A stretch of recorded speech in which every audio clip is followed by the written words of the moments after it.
So everything about Torah is real. It can possibly be to human beings historically. That even though you have a base of mikdash and a temple and miracles, and the hemshech of Har Sinai will continue even into the land somewhat. And you'll still do things that will require judges and a police force. What happened? How can people do that? How can people stray to such a degree? It's incredible. Today, it's understandable. Today, people don't believe on the same level they once did, if they believe at all. It's a confusing world, but back then. So likewise, the Torah is warning as well. You're going to come and ask for a king. And you know how you're going to do it? We want a king like the nations of the world around us. And that's why Shmuel gets upset. Shmuel is the Navi. Shmuel is the end of the period of Judges. He's in the Nevi'im, right? And he's a major prophet. Today, major prophets usually are the ones you make on Wall Street. But in those days, major prophets were the ones who spoke on behalf of God and had tremendous fear of God.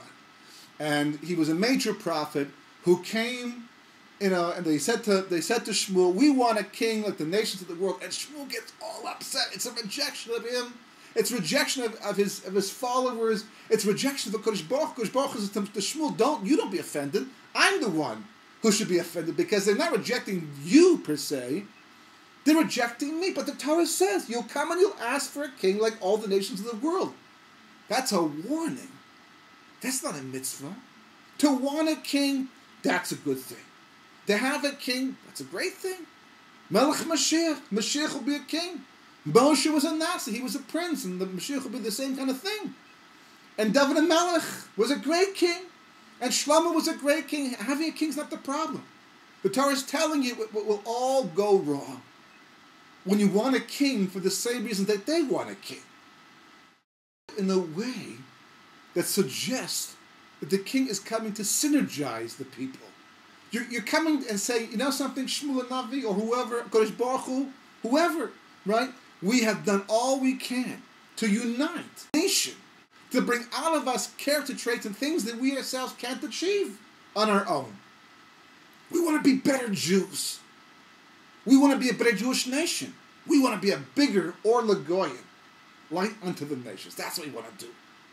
That's the Jewish approach to a king. No offense there. It's exactly what's supposed to happen. It's exactly the way it's meant to occur. Melech is the word lechem.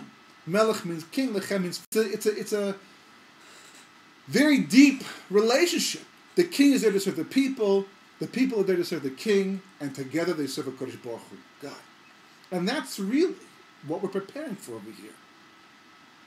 The whole point of Elul Zman, and the whole point of the Seres and Tshuva, the essence of Rosh Hashanah, is the Kabbalah of the Malchus Shemayim, in our hearts, on earth, and Shemayim, whatever. But the whole point is the king is coming. The Melech is coming. He's coming. He is a date with destiny and history, our destiny, our history.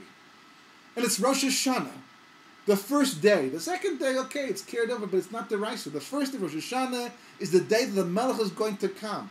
The question is going to be, who is able to receive him? Who is ready to receive the Melech and have that relationship?